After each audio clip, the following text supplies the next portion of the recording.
So welcome everyone to our talk, Pushing Deepfakes to the Limit, Video Calls with AI. It's a great honor to be closing CDC here today, kind of, with such an important topic as deepfakes.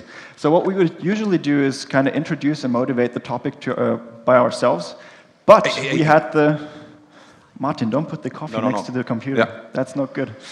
But what we did last year is we had a cooperation with a German TV company. They made a show that is called Leschs Kosmos, and they made it specifically about deepfakes. So we want to give the honors of explaining what exactly we're doing here today to Dr. Harald Lesch, who's going to introduce the topic to us. So do we have some German people in the crowd? No, okay, so I know there were 2 speakers that were German as well, but apparently they don't like us, but that's okay. All right, we're going to take it off with Harald Lesch. Enjoy. Guten Abend zusammen. Willkommen bei Leschs Kosmos. Unser Thema heute Deepfakes, eine Technologie, mit der man praktisch jeden alles sagen lassen kann, und zwar in Echtzeit. Das klappt ja wunderbar. Mit dieser Technik kann ja jeder eine Wissenschaftssendung moderieren, sogar du. Ich und eine Wissenschaftssendung? Was für eine absurde Idee. Aber wenn meine Stimme da nicht wäre, dann könnte man mich wirklich für dich halten. Und überleg mal, wenn man das woanders einsetzt, dann kann man damit ja eine völlig neue Dimension von Fake News schaffen. Und das macht mir echt Sorgen. Die Möglichkeiten zu manipulieren sind damit ja schier unendlich. Ja, man könnte zum Beispiel irgendeiner Politikerin oder einem Politiker irgendwas in den Mund legen, also was ganz Fieses. Und eine andere Regierung nimmt das dann ernst und drückt vielleicht auf den roten Knopf. Wie so oft waren andere schneller als du und haben genau das gemacht. Президентом виявилося. Pushing deepfakes to the limit. Fake video calls with AI. Yeah, so somebody did just what Harald Lesch had said. They made a political deepfake. That was not original into the show. We put this in afterwards. So who knew the video that we played in the end? With Zelensky, yeah, right. With Zelensky. Yeah. Okay, there's a couple of people who've seen it. So for those of you who haven't seen it, that's a video that appeared on the internet earlier this year. It shows Zelensky, a deepfake of Zelensky, who calls to his troops to lay down their arms and surrender to the Russian forces. This is, of course, a deepfake. We had nothing to do with it. We're not friends of whoever uploaded it. We only did the deepfakes in the first part of that video with Harald Lesch. So, however, this kind of shows, well, this is a dangerous technology. And we kind of follow the standpoint of Carl Bergstrom from the University of Washington, who says, yeah, well, when a technology like this comes along, the most dangerous period is when it's out there, but the public isn't aware of it. That's when it can be used most effectively. So our objective today is basically to tell you all about what there is to know about deepfakes, how you do them, how you can spot them, and how dangerous exactly they can be, so that you can take that knowledge and detect deepfakes and not fall for them anymore. With that out of the way, we want to do a quick round of introductions, and so with me on the stage here today is, for example, Thomas. So, hi, my name is Thomas. I study computer sciences, and after my studies, I joined our company, so TNG Technology Consulting. And for the last 8 years or so, we've been doing crazy prototypes. So we've been experimenting with drones, so gesture-controlled quadrocopters. Then we've been building some VR and AR stuff, and nowadays we are more into AI. And with me, I have Martin. Yeah, so my name is Martin Frötsch. I've studied computer sciences as well. And I'm working, of course, also for TNG, consulting company based in Munich. And with us for several years is Jonas. Yeah, so I'm Jonas. I'm the new kid on the block, but you can see I also have cool titles just like the other boys. So I joined TNG roughly 4.5 years ago, and what I've been doing the entire time is working in the so-called Innovation Hacking Team that Thomas just mentioned, where we build cool, innovative showcases in hard and software. So that can be real-time deepfakes. That can also be something like the shitposting AI, as we call it. So if you want to know more about that, let the program committee know, and then we might have a talk next year about that. All right, so now that we know who's on the stage, Martin, do you want to take it away with a brief story of deepfakes? Yes, let's do it. So, the evolution of deepfakes started back in the year 2017, and there was a lot going on in 2019. We tried to make them real-time the deepfakes, and there was a massive amount of press coverage. So we made some better versions, and this is the story we want to tell you, how we improved from bad real-time deepfakes to higher quality stuff. And where did the stuff start? It was in 2017 at Reddit. A person named Deepfaker just published videos, and he transferred his favorite actresses into another movie genre. And you know this logo, yeah? Okay. And it was just half a year, and then Wise Motherboard published the following headline: AI-assisted fake porn is here, and we're all fucked. Yeah, so deepfakes back in the days were created with a software called Deepface Lab, and this was published on GitHub in 2018. What was Deepface Lab able to do? You were able to do face replacement. You have an original video, you have some source video of the person you want to fake into the original video, and this was a post-video processing approach, yeah? And it had a really right distribution, so roughly more than 90% of all created deepfake videos are generated with Deepface Lab. And, as I already told you, it's open source. So, Professor Hao Li said in 2019, perfectly real deepfakes will arrive in 6 months to 12 months. We are from the Innovation Hacking Team, we just thought, well, challenge accepted. So, what was the motivation behind real-time deepfakes? Yeah, as the name says, we want to make them real-time. But we don't want only to replace the face, we want to replace the whole head, including the hair and everything. It should work with any source actor. So, let's say one of you in the audience just stands in front of the camera, it should work. That was the idea. And another idea was, if we can make them real-time possible, we have to create awareness. And this is why we are on this stage. And we are very happy that you are here as well. Okay, so our agenda today. Deepfakes in a nutshell. How do they work? Then we speak about the first implementation, the challenges we had to face, then how we pushed them to the limit, and then we did some social experiments with German television, and last but not least, we want to make a short conclusion. Okay, so Thomas, I think it's your turn right now. Yeah, that's right.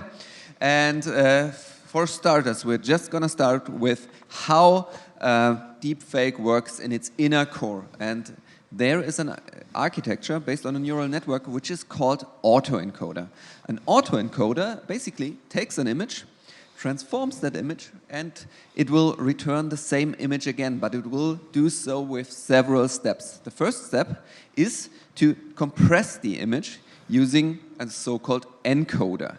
And then we will put it into a so-called latent space representation. A latent space representation is basically just a compressed version of the face. It says things like, are the eyes open? Is the mouth open? Is the person smiling? Things like that end up in the latent space representation, or at least they do if we have a good latent space representation. And then we're going to take a decoder to take that latent space representation and transfer it back to the original image. Of course, when we start doing the training process, it will basically just turn out as random noise, so it will not be useful at all. So what we'll have to do is we have to train our neural network. And this can be done pretty easily because we can just do a pixel-wise comparison of the original face with the new face, or of the original image with the new image. And then we're going to train that to become better and better. And when we've done that, we have a perfectly capable neural network which can, given an image, produce the same image all over again, which is pretty boring actually. But it gets more interesting when we take two of these autoencoders. So the first one is for Harald Lesch in this case. The second one is for the second guy you saw in the video, so this is Dirk Steffens. And we're gonna take Harald Lesch's image, put it through the encoder into the latent space representation, and then we're gonna do a trick. we're going to take the wrong decoder. We're going to take the decoder from Dirk Steffens and use that to reconstruct the image. And as you saw, the latent space representation just contains some pretty random facts about the face, and it will reconstruct the image given the facial expressions from Harald Lesch, but with the face of Dirk Steffens. And with that, we have a so-called deepfake. And that's what's in it at its core. So there are a few more steps involved than just the autoencoder, and we're going to step through them right now in a quick succession of demos, actually. First of all, we're going to have to grab the video frame, of course. Then we'll have to find the area where the face is located. So this can be done by pretty normal face detection. Then we're going to have to segment the face. So this is basically find every pixel within the area we just identified that belongs to the head and distinguish that from the other pixels. Finally, we have to eradicate the old face because it just shouldn't blink through in the background. And then we're going to put the new face on it. And as you saw, this slide has not aged that well. So it was done before the war, actually. All right. So let's have a look at the first demo. And here you can see that we have the face detection. And it works perfectly. It works even within the image in the image. And, and it works with multiple faces at the same time. Also, if someone is covering their face and if they are looking sideways. And this can be done by a pretty simplistic approach. It is basically a computer vision library which is doing all the work called OpenCV. And this is loading a neural network, pretty off the shelf actually. And with that we can then detect the faces. So first step done, let's go to the next one. This is the face segmentation. And here you can see that Jonas is looking a bit bluish now. And this is due to the fact that we now identified every pixel in his face which belongs to his face. And every pixel that does not belong to his face is segmented out. And as you can see, it works not perfectly if Jonas is looking sideways. So sometimes his neck is also identified as his head. So, but it works good enough at the moment. And I really like the effect. All right, but let's have a look at how this is realized, so how we can do this. First of all, there is no off-the-shelf neural network which we can use. So we have to use we have to build something on our own here. We are using two neural networks here. First one is a so-called MobileNet. MobileNet is a pre-trained neural network, pretty fast, and what it does is basically it classifies. So it can tell whether a dog is a dog, whether a cat is a cat, or something like that. But we don't need classification here. So what we do is we're just cutting away the last layers of the neural network which are concerned with classification and just putting another neural network at the end of it, which is a so-called UNet. And this is an untrained neural network, and we can then just train it given a specific image, given a specific segmentation, and we're not training the MobileNet, but just training the UNet. And this is so-called transfer learning, what we are doing here. By just training the UNet, we don't have to take as much samples as we would normally need, because MobileNet already knows a lot of things about the world. It knows what a cat is, it knows what a face is, it knows a lot of things already. So we have some information already available. And with that, we can now reduce the number of samples that we need to train our neural network from a few million samples to a few thousand samples, actually. But we still need these samples. And we found them. There is a data set which is called Celeb A Mask HQ, and it consists of the following images. So on the left side, you see an image of a celebrity, and on the right side, you see a hand-segmented picture also depicting the same image, but in this case it is hand segmented, so every pixel that belongs to the face is in red, every pixel that belongs to the hair is in blue, and so on and so on and so on. So we can just use that information and just put it all together. Everything that belongs to the face is just one color, blue or something like that. And then we can use that as training data for our segmentation network. And that's how we did it. Next step is now in-painting. In-painting is basically, removing the face. So, removing the biggest mistake in the image, and it works pretty well. And as you can see, what we are doing here is we're just taking the pixels from the surrounding and blending them into the area where the segmented face is. So we're taking the segmented face as a mask and putting the pixels surrounding it into it. And this is a technique called in-painting. It was popularized by computer vision libraries like OpenCV again, and it's normally used to restore scratches from old photographs and things like that. But we can also do something like, hey, we have a huge scratch in this image, which is also called head. And we are Jonas head. And we're gonna take that and in-paint it. And with that, as you can see, it does not work perfectly. It is really not perfect, and you can see that there is something odd in this image. But it does not have to be perfect, because we are gonna put another face on it anyways. So, with that out of the way, we are now getting to the core, and Jonas will tell us a little bit more about it. Exactly. So far we've had a look at pretty much everything that has nothing to do with the deep learning in the deepfake. So we want to have a look at that now. So if you remember, our main objective was to make this run in real time, as well as for any face that stands in front of the camera. So our solution to this was the so-called multi-decoder. So instead of just training 2 autoencoders at the same time, we now do this with n autoencoders for n different faces. And this has the neat little side effect that because the encoder sees so many different faces during training, it is able to generalize for faces and break basically any face down to that latent-based representation. What we also did is we slimmed down those networks from the original Deepface Lab implementation, and then we just went ahead and started the training, and we got, interesting results. Like, for those, Martin, step out of the frame. No. We have to have a look at this. So here you can have a direct comparison. This is Martin. And as you can see, he's not supposed to have an eye on his forehead. And also, like something like a Picasso painting that's kind of unexpected. We also have Trump with a mouth on his forehead, which is kind of fitting, but also not really the real thing. Then we have, man, bear, pig. And then alien head Obama for all of you conspiracy theorists out there. So what we realized here is, we had made the training objectives just a little bit too complicated for the neural network. So we had to kind of support it a little bit more during the training.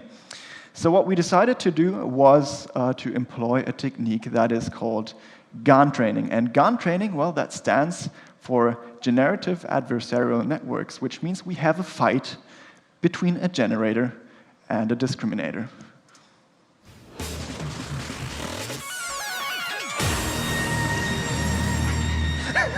Yeah, so we're going to have a fight now. We're going to fight live on stage for you guys. So because we're IT people, we're not going to do it physically. We're going to do it as a LARP. So we're going to play how a GAN training step would look like. So first of all, we have 2 roles. We have the generator, we have the discriminator, and we have to distribute those to you, Thomas and Martin. Well, Martin, you're a father of 2, right? So you're going to be the perfect generator. Okay. Fair enough. And Thomas, he's the CEO of this company. He's my boss. So for no particular reason, he's going to be the discriminator. And we're going to do the following. Thomas, you're the discriminator. You're just going to close your eyes for now. And we're going to tell you when you can look and listen again. Yeah. So Martin.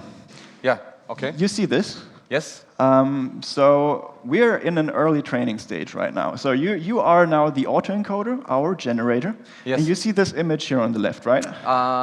Yes. I can see it, yes. Have you ever seen this person before? No. Yeah, that's right, because you're a neural network. Okay, so your objective now is to reproduce that image of a face. Mm-hmm. And as good as possible. Okay. So I already learned for some iterations. You've done it a couple of times Okay, before, so I don't have to start with noise right now, right? No. Okay. Mm-hmm. Let's try it. Looking good.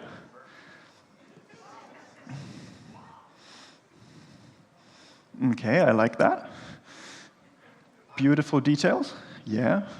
Close to the original. Ah, Jesus, teeth even. Feeling lucky today. And shoulders. Okay, are you done? I think I finished, so... Okay, so now you're done. I'm done, yeah? Yeah, you just have to listen now. Okay, thank you. And Thomas, it's your turn. Wake up. So it's your turn okay. now. So you are the discriminator. So what you have to do is you have to discriminate which one is real and which is fake. So we have two images here. One is a real one, and one is a generated one, a fake one. And you have to tell us which one is the real one. So I think I've already seen a few faces before. So I know that we have to look at these details. So there are eyes in both cases. There is a nose. There is mouth. Really beautiful teeth in both cases. Yeah. And I think, but I'm missing something here. I'm missing color somehow in the right one. Okay. So, and I've seen lots of pictures with color in it, and they were all real. So I think the right one is the wrong one. Yeah. Okay, let's see if you are correct. Yes, and the left one is the real one, the right one is the fake one. Good job. Martin. Yes, okay, yeah. Did you listen to what he said?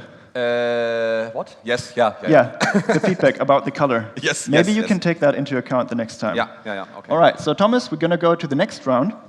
And yeah, let's see how stuff would look like in late training. Yeah. Martin, take it away. So after hundreds of thousands of iterations, I learned a lot about color and stuff. So let's have a look.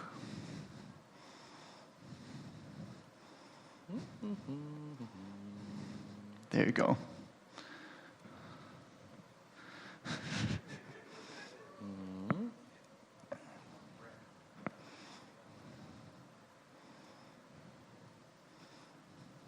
Some beautiful eyes, fantastic. We even got some shoulders coming in on the bottom. That's really good. And yeah, a big grin. Mm-hmm. Yeah. Awesome. I think I finished here. Yeah, that looks pretty legit. All right. So okay, let's wake up Thomas. Thomas. Yeah, it's your turn again. So you again have two faces, and I know. Okay. They're both pretty similar, but maybe you can make out a difference nonetheless. Yeah, let's see. I like the eyes in both images, so really expressive. So also there is a mouth, there's the nose, there's color now, and I like the color, and I even see some like shoulders. So, that's gonna be different. And Martin, I know let me have a look at you. No, I cannot distinguish. Sorry, I'm pretty much finished. So I would say we can just guess by random. Yeah, you know. let's say the right one is the right one. Let's see if that's correct. Who in the audience has a better guess? So the left one is the right, and as you can see, the fake on the right has now become so good that not even you in the audience can probably distinguish which one is real and which one is fake. And that is exactly the point of an equilibrium that you would want to reach in a GAN training, where, well, the generator becomes just too good. So what we just played for you, we have a beautiful graph of that as well. So on the one hand, we have the real images that we just showed you, then we have the generator who's going to generate the fake faces, and then during training we have the discriminator that is being trained on distinguishing between real and fake, so classifying those correctly, and at the same time the generator is being trained to generate faces that will fool the discriminator. So we have a very interesting concept here where we have a cyclic dependency of two neural networks that are competing in a zero-sum game. And they start from nothing and become better due to the feedback that they give each other. And this way we get very, very, very photorealistic deepfakes, which we can show you right now. Applause. Hey, it actually looks quite decent. It doesn't look too bad, that's surprising. Okay, what face do we have? So you can see we can do all kinds of things now. We can change our gender, we can also change our age if we wanted to. We can also change the color of our skin if we absolutely need to. And basically become every single human being that we ever wanted to be. But you might see there is still a little bit of work left to do. And we're just going to touch on that right now. So Martin, what is there left to do? So let's have a look. So this is a recording of the world's first real-time deepfakes back in 2019 at our Big Tech Day, our company's conference. And here I appear as ex-President Obama, and we will have a look to the challenges we faced back in the days. So you can see when I'm smiling, the smile just looks somehow distorted. And if you have a look to the skin details, they are not really there. It looks kind of blurry. Let's have a look to the hair, which is actually not there. So this is a good thing that Obama and me are bald.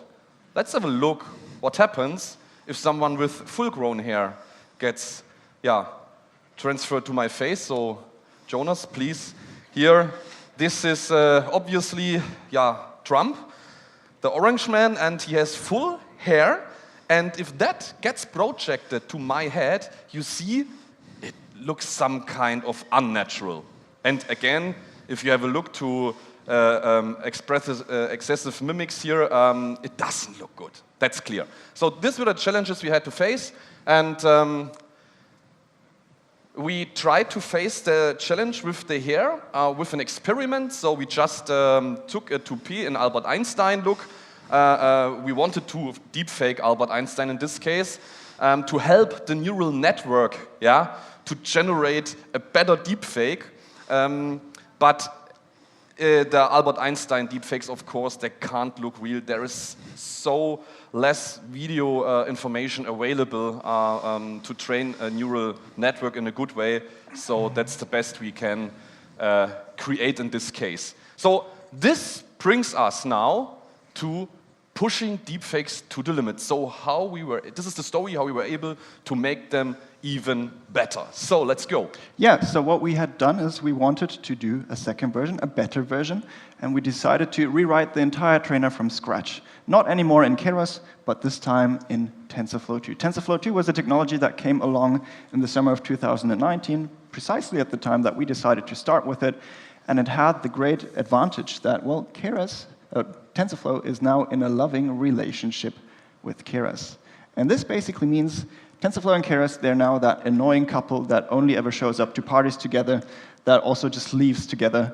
And as you can also see in our neat visualization here, Keras is going to be like the high-level API for all of your simple stuff, and TensorFlow is going to be all the way down there for our low-level needs. And this has the neat side effect that we can now just reuse all of our model architectures that we defined in Keras, just reuse them, also something like the losses, and rewrite the entire training pipeline in plain TensorFlow. That also gives us access to a couple of cool features, for example, the tensor board, advanced optimizers, and a data loader. And a brief word on that. So the data loader is a really cool thing. If you've ever worked with TensorFlow, TF data is your thing to go with. And that basically allows you to load huge data sets from disk at runtime in an asynchronous fashion that allowed us, for example, to use larger data sets that also have no penalty in performance. And this allowed us to quickly build a modular training pipeline where we could play around with different kinds of loss functions, different kinds of discriminator architectures, and just scenarios. And with that, we could improve the quality of our deepfakes quite significantly. So here you can now see a deepfake of, once again, the orange man that we did. On the left, you have the input. In the middle, you have our first version. And on the right, you can see the new and improved deepfake. And you can see we get way better details in the face. Everything is a little bit sharper. The hair actually looks like hair. But there's still some weird warping going on in the face. And so it doesn't look quite natural, even though it improved quite significantly over the first version. So we had still some work to do. And we went back to the drawing board and had a look at what exactly is going on here. So here you have a beautiful photo of myself. And let's pretend we just want to change my face into the one of Xi Jinping. We trained a model on that. And the outcome is something like this. And if you know what Xi Jinping looks like, well, you know this is not quite right. You have to do something else, because Xi Jinping usually looks like this. And what we can do now, again, is we can take that face, run a deepfake over it, and, well, now we have some guy with squinted eyes and the head shape of Xi Jinping. And what you can also see, the head is kind of tilted. Here it is also tilted. So it's going to kind of take all the geometric information of the face and just apply it to the deepfake. If we now again look at the original person here, you can see the shape of the face is quite different. If we turn that into Trump, we get the same face shape. The hair is exactly in the same spots. And this is even worse if we now take, for example, Angela Merkel and turn her into Trump. That just looks wrong. And so you can see it's kind of just morphing the facial features into the shape of the old face. But this was not the only issue. Like, the morphing was pretty bad. We also had an issue with speed. So here you can see us at a convention doing 4 deepfakes at the same time. All the faces look kind of different, even though it's supposed to be the same. But also, we have a very cinematic frame rate of roughly 2 frames per second. So there's still something that we also have to do on the inference side. But for that, we need some new type of a face detector. That one missing puzzle piece. And that missing piece is MediaPipe. Yeah, MediaPipe. Okay, we stumbled upon MediaPipe early in 2021, and we saw that it is a quite capable library, which normally deals with streaming images. And what it is basically, it's a ready-to-use solution for different neural network use cases that you can use. And it's a build once, deploy anywhere solution, so you can use it in a browser using JavaScript or also on a desktop using Python. And it's end-to-end accelerated on all these platforms, so you can use it in real time, so it works perfectly out of the box. And it's also free and open source, so you can use it right away. And what we were interested in is this one. So this is the so-called FaceMesh. It is basically a landmark detector for face landmarks. So as you can see, there's this mesh over the kid's head. And this was pretty interesting to us because it also contained a very fast face detector, which is called BlazeFace. And if you scan the QR code on the right, you can also get a more detailed description in a paper of how that works. Basically, yeah, it is detecting face in a faster fashion and also on a graphics card than before. And then we have this beautiful face mesh, which consists of 468 landmark points. So it fits this mesh, which you can see here, onto your face, so you can easily see where your nose is, where your mouth is, and so on, and you get a way more detailed description of your head. And it also tries to represent the head not in 2D coordinates, but it tries to guess 3D coordinates from the 2D coordinates that it gets. So from the 2D image that you get from your webcam, you can reconstruct a 3D image, which is pretty cool. Another neat feature that we have is the so-called temporal consistency. So what that does is, given 2 images, you can probably also guess even if there are occlusions in your image, like you have your hand in front of your head, you can still guess where the face mesh should be. And this is working pretty well with FaceMesh. And then the last one is, it works with pretty much every face because it was trained with ethnicities from all over the world, also all genders, all ages. So you can put basically every human being in front of the camera and it will work. And it works. Once we put a baby in front of the camera and it was perfectly deepfaked into Jonas. Yeah, which is not creepy at all. All right, on to some demos then. Yeah, let's have a demo, a FaceMesh demo. So here's how it looks like. There we go. And as you can see Jonas, and there is this beautiful FaceMesh on his head with the 468 landmark points. You can also see, it works pretty well, even if there's some occlusion going on. And one neat thing that you also see is it's chittering around a little bit, and this is one of the biggest problems that we are currently still facing. All right, so let's go on, right? Yeah, so with MediaPipe, we can now build an entirely new inference pipeline. So again, we start just with the raw image from the camera. Then we run MediaPipe over that, and that runs on the CPU because MediaPipe is just fast. And what happens after that is we toss that onto the GPU, just let TensorFlow do an entire pipeline where it does the segmentation, the inpainting, and the generation of the new Putin all in one step. And this is quite great because that allows us to now do way better deepfakes that you can see here. So again, on the left, we have the raw input. In the middle, you can see how the face mesh looks. And on the right, you can see how fantastic Putin looks. We don't have any warping in there. We don't have those weird face details that we had before. We have all the details that we want, and it just looks kind of good. And with that, we want to, once again, go into a live demo for you. And you can see I'm now somebody completely different.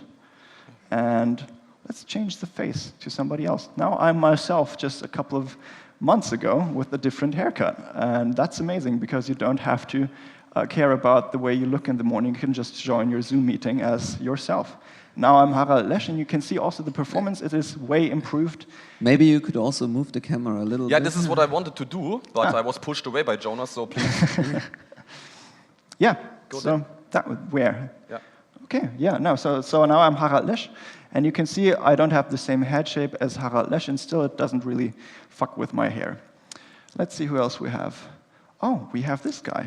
This is Matthias Fiedler, and we are going to learn who exactly that is and why that is important right now.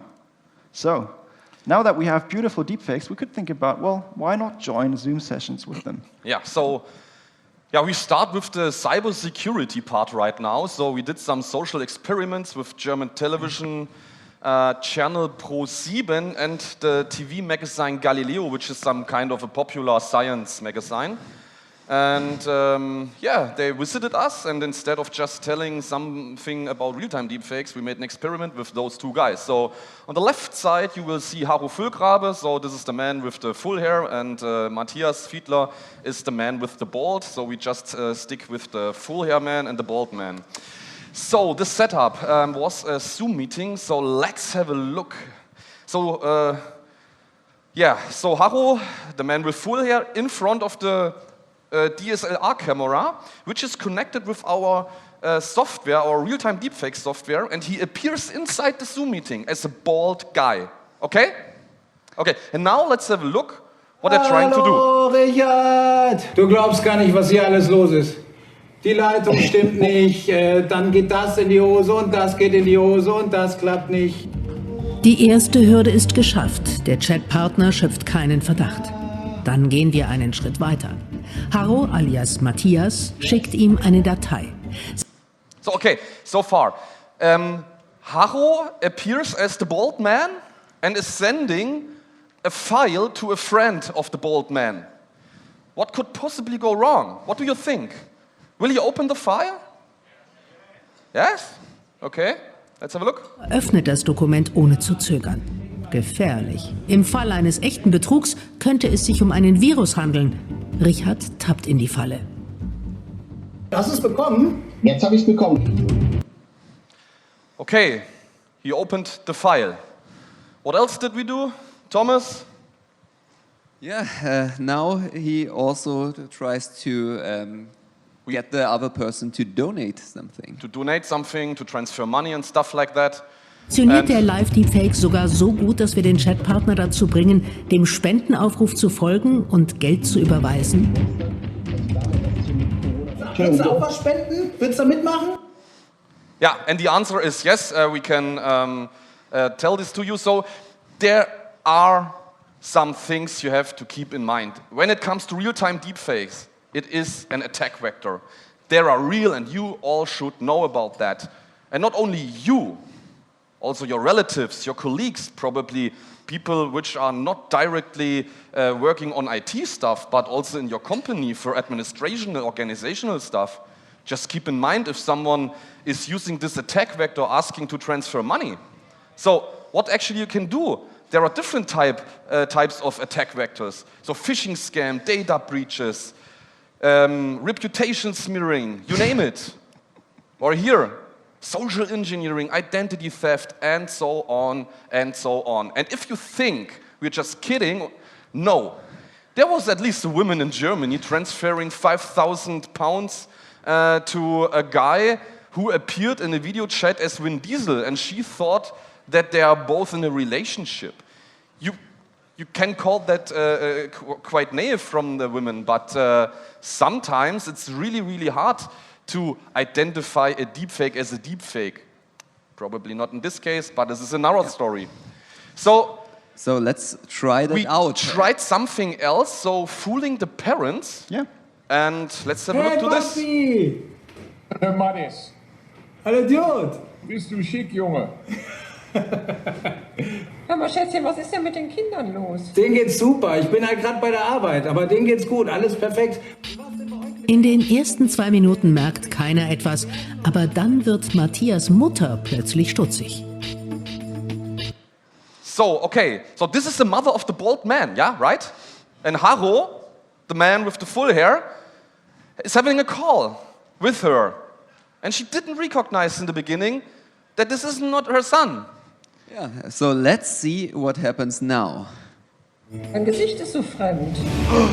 Sie merkt, dass hier etwas nicht stimmt. Seht ihr mich doppelt? Bist du das? Das bin ich. Du hast ja erkannt, dass ich das nicht bin, oder? Ja, du sahst ganz fremd aus. Ich sehe durchs Telefon, wie es dir geht. Danke, bis bald. Ciao. Liebe Grüße. So, we want to uncover with this social experiment, how can you spot deepfakes? Let's have a look to this checklist here. Yeah, as the mother of Matthias told us, your face looks so strange. And this is something you should have a look at. First of all, your first line of defense when it comes to deepfakes will always be suspicious behavior. So if someone does not behave quite right, if it somehow does things he would normally not do, this might be a sign that you're talking to a deepfake. Also, low level of skin details, we had that. Unusual distortions, we had that in our live demos.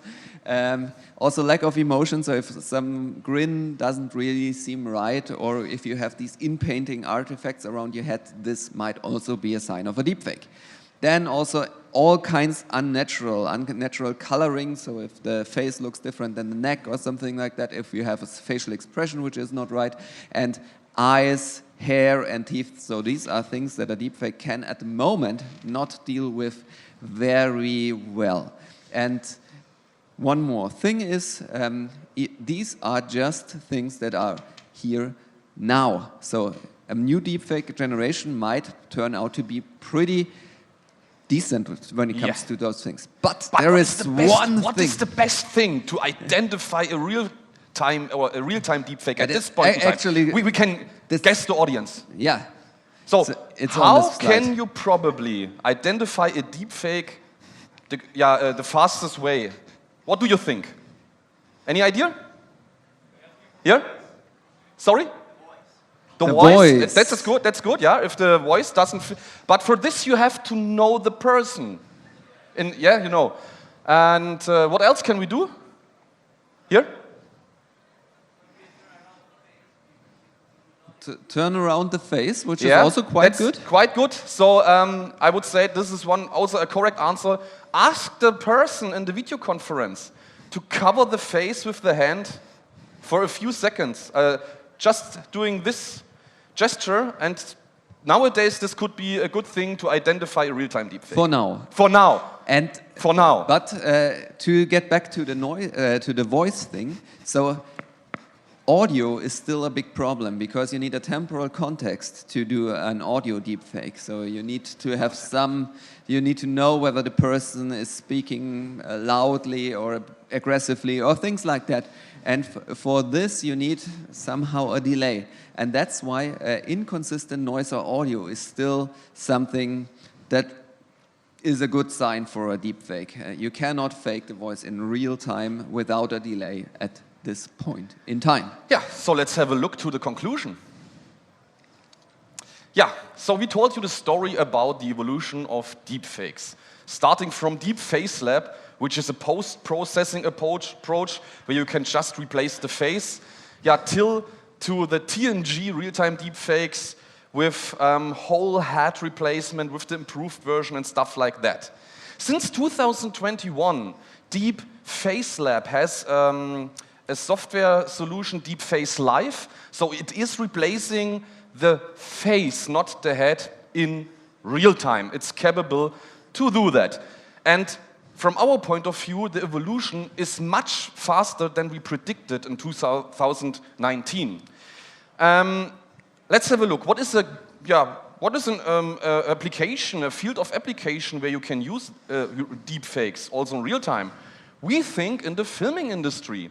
So let's have a look to this video snippet. So Princess Leia here, one is generated with typical CGI approach, and another one is generated with a post-processed deep fake. So please guess which one is CGI and which one is deepfake. 3, 2, 1. So the upper one is CGI and the bottom part is deepfake. So the question is, what is the difference between both? I can tell you, several hundred thousands, if not millions of dollars. Because CGI is a highly manual approach. It's really complicated to generate all those 3D masks and stuff like that. And today you learned how a deepfake also in real time works. It's much easier to do. So our prediction back in the days was that it will be used in the filming industry, and here you are. There is a guy on YouTube, and he delivered a ton of Star Wars deepfake videos, and they were so good that Lucasfilm just hired him. Can you imagine? It's amazing.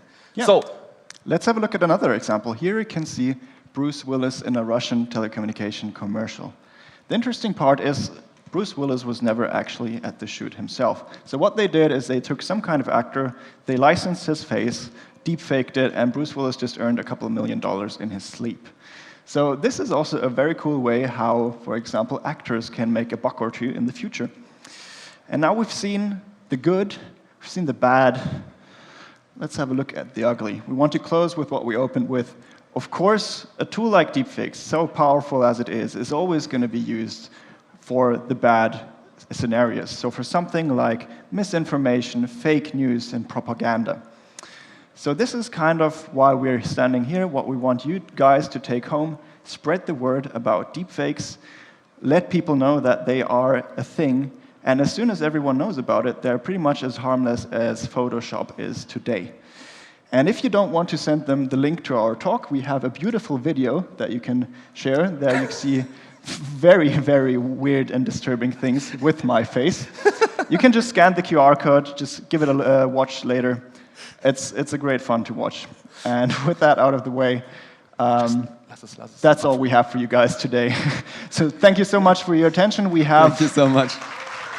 Kind of running out of time, but if you have bunch of more questions, just let us know. Thank you so much. afterwards. Thank you so much.